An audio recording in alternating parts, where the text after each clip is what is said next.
Hello, my name is Katie, and one of my goals for the new year was to start reading more fiction. Over the past few years, I feel like I'll read a lot of nonfiction, but haven't read fiction in quite a long time. And I feel like there's just a level of creativity that you get just from reading fiction books. So I'll be an English teacher this fall, and so I wanted to jump back into reading fiction more, and I've really enjoyed it so far.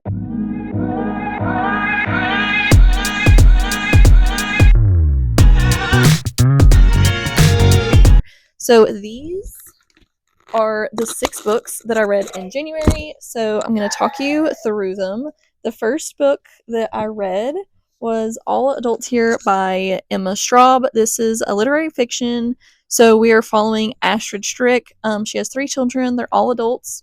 So we're kind of swapping back and forth point of views from her 3 children, and also her granddaughter who comes to live with her for through the school year. So there's a lot of relatable characters in here. We're just seeing them kind of go through their life. Right at the beginning, a woman who is Astrid's age gets hit by a bus and dies. And so that gets Astrid thinking more about like that could have been her because she watched it happen. So she wants to kind of like repair her relationship with her children to correct like some wrongs from the past. So overall, really enjoyed this book. Nothing like too eventful happens in it. You're just kind of like following them along with their everyday life. The second book that I read in January was The Midnight Library by Matt Haig. This one has some magical realism to it. So we're following our main character, Nora. Things haven't really went as she planned. Just kind of down on her luck. Just bad things just keep happening. She ends up losing her job, like all kinds of different stuff. And so she tries to take her own life. And whenever she does, she ends up between life and death in the Midnight Library. And so there is tons of books. It's a huge library, and every single book is, if she would have done something differently in her life, this is what it would look like. So she's able to pick out a book. So it's like, if I would have moved to Australia with my friend, what would my life look like? She's able to actually live that life. And then whenever she feels like disappointed in that life, she comes back to the library. So she's able to live out all of these different things to see what her life would have looked like if she did stuff differently. It's a really interesting concept. I enjoyed this book a lot. If you're ever someone who thought, if I would have done this differently, how would my life look? This is just a really cool book about that. And then it says, before time runs out, she must answer the ultimate question with infinite choices. What is the best way to live? So I highly recommend this one. I've already bought another book by this author because I enjoyed this book so much. Then I read A Man Called Ove. They also made a movie out of this, and there was also an American movie based on the other movie called A Man Called Otto. So I do want to watch that movie to kind of see like what it's like. I really enjoyed this book. This was a 5-star read for me. So we're following Ove. He's a grumpy old man. He lives in this neighborhood. He goes around like making sure everyone's doing what they're supposed to be doing, that, the trash is thrown in the right bags, that the bicycles are put in the right place, all that kind of stuff. And so then we see these new neighbors move in. It's this pregnant woman with her husband who doesn't really know how to do anything. And then they have 2 daughters. And so they basically just kind of like keep like inserting themselves into his life. The wife that moved in next door, she won't take no for an answer. She's like, okay, oh, like, you're helping me with this, we're doing this. So very begrudgingly against that in the beginning, but then he kind of comes around. There's some really funny things in this book. There's also some really sad parts, but overall I really love this book. I did cry at the ending. I would highly recommend this book to anyone.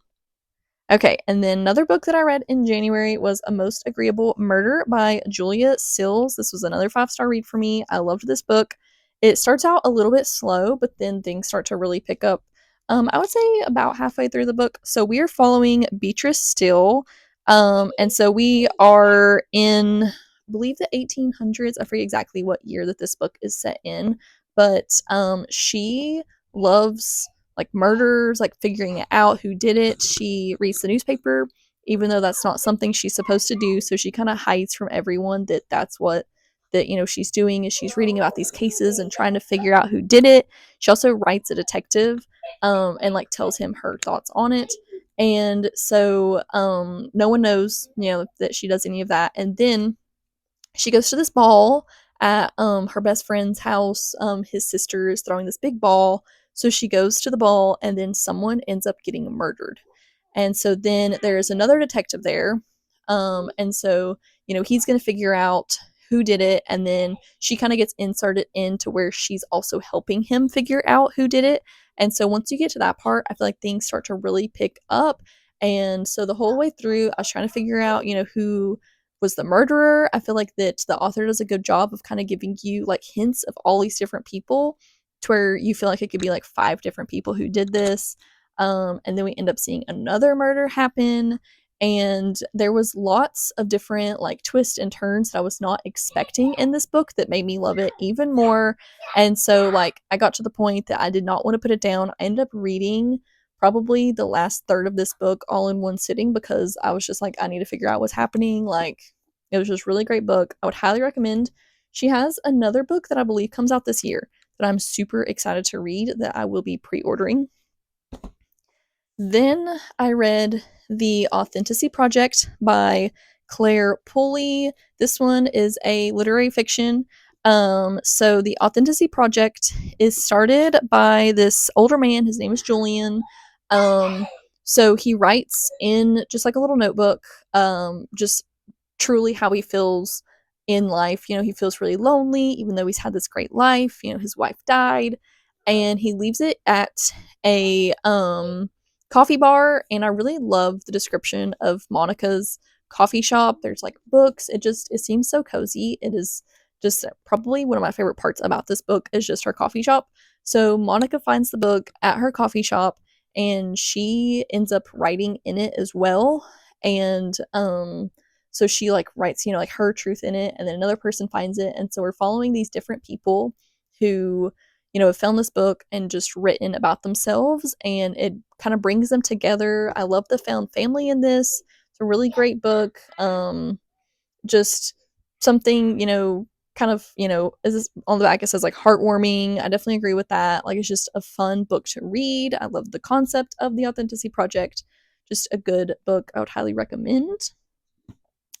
And then finished off January with The Cruel Prince by Holly Black. I'd heard a lot of stuff about this series. This is a trilogy, so I already have the other two books in this series, and I do plan on reading the next book in February. So we are following our main character, Jude. She is a twin, and she also has an older sister. So whenever she was 7 years old, which we see in the prologue, so like the prologue starts you out, there is a lot happening. So her parents are murdered, and she and her two sisters are stolen away to live in the treacherous high court of Fairy. And so we see at the beginning her parents being murdered by who turns out to be her sister's dad. We see all of that in the prologue. And then we jump into 10 years later, to where Jude and her sister are 17, and then her older sister is a little bit older than them.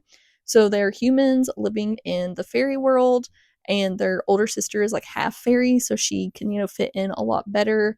But Jude wants to be a knight because she wants to earn her place in the court.